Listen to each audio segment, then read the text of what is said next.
Okay, we got another question here from Mrs. Holtz from Florida.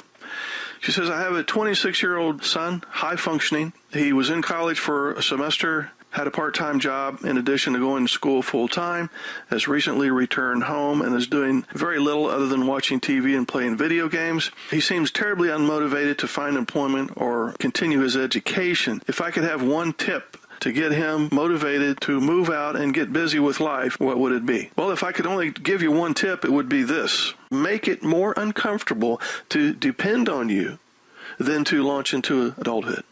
Now, a huge part of making your adult Asperger's child uncomfortable is to stop paying for all the extras. In other words, things that he views as necessities, but they really aren't. Now, even in today's world, your son or daughter can live without cell phones, can live without internet connection, can live without haircuts, video games, and any other leisure activity you can name. Now, this is hard for some parents to hear because some parents have been so giving and enabling and overprotective for so long that to cut their child off like this just cuts against the grain of their parenting style. Now, I know this is difficult for some of you to hear, but you know what? Your adult child can, for example, eat cheap. He can have macaroni and cheese. He can have ramen noodles.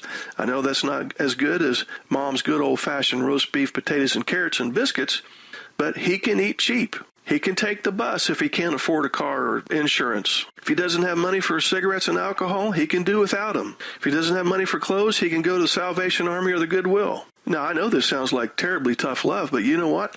A lot of us, when we were younger and struggling to make it on our own, we had to live like this. It's no different with your child.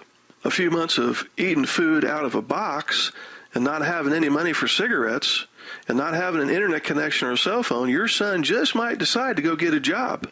So make it uncomfortable for your child to continue to live at home. So there's your one tip, Mrs. Holtz. I hope it was helpful, and I know it was a doozy, but let's see just how much tough love you can muster up. You would be surprised how many parents will not do this. They feel guilty about doing it. They feel like they're hurting their child.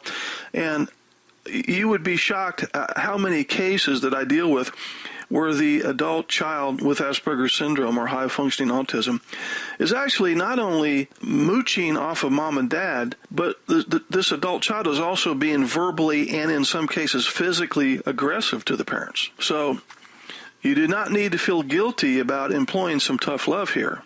Let go of false guilt. False guilt is the feeling that you have when you're trying to set some boundaries, set some limits, and teach your child how to function in the real world.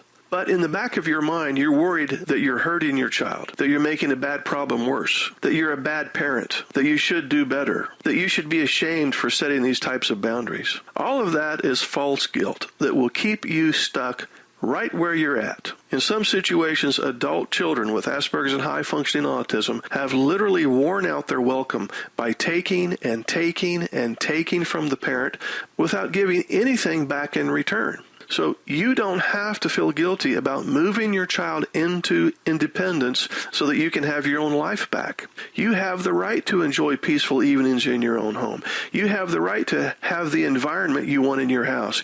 You have the right to spend your money on things for yourself. That's not being selfish. That's not being uncaring or insensitive. That's the way it's supposed to be. You've raised your son or daughter. He or she is an adult now. So let go of false guilt.